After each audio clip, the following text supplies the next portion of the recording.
পহেলা বৈশাখ সামনে রেখে সিরাজগঞ্জের উল্লাপাড়ায় বেড়েছে তাঁতপল্লীর কর্মব্যস্ততা। বাহারি রঙের শাড়ি তৈরিতে দিনরাত কাজ করছেন কারিগররা। তবে জ্বালানির সংকট ও কাঁচামালের দাম বাড়ায় দুশ্চিন্তায় রয়েছেন তারা। সংবাদদাতা রায়হান আলীর তথ্য ছবিতে প্রতিবেদন। পহেলা বৈশাখ উপলক্ষে সকাল থেকে সন্ধ্যা পর্যন্ত তাঁতের খটখট শব্দে মুখর উল্লাপাড়ার তাঁতপল্লীগুলো। বাহারি রঙের শাড়ি তৈরিতে ব্যস্ত কারিগররা।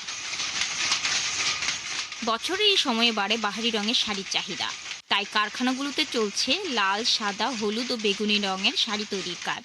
আগেভাগেই অর্ডার আসতে শুরু করায় অনেক কারিগর পরিবারের সদস্যদের নিয়ে কাজ করছেন। 72 ঘন্টা ময়েশ্চার লক সমৃদ্ধ লিলি বডি ওয়াশ, শিয়া বাটারের গুডনেস স্কিন রিপেয়ার করে রাখে সফট ও গ্লোয়িং। পয়লা বৈশাখ উপলক্ষে অনেক কাপড় আসছে, সেই কাপড় প্রিন্ট করতে হয়, নানা রকম ডিজাইন দিয়ে প্রিন্ট করতে হয়।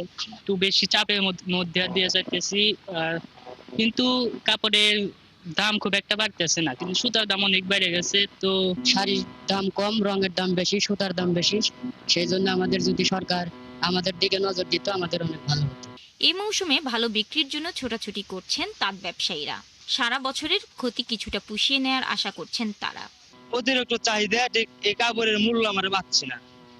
ঠিক এটা যদি সরকার যদি একটু দেখতো অনেক ভালো হইতো। তাঁতিরা এই রং, সুতা, এই অনেক আসবাবপত্রের দাম বেশি থাকার কারণেই এই তাঁতিরা সব বিলীন হয়ে যাচ্ছে।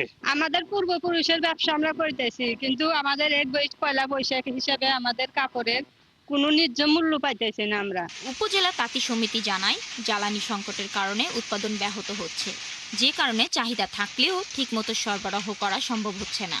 পার কেজি সুতাতে 50 থেকে 200 টাকা বাড়তি হয়েছে।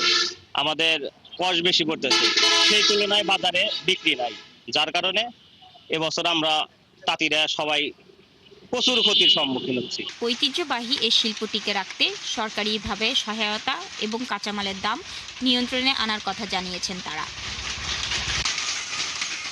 শাকিলা সিথি, ৭১।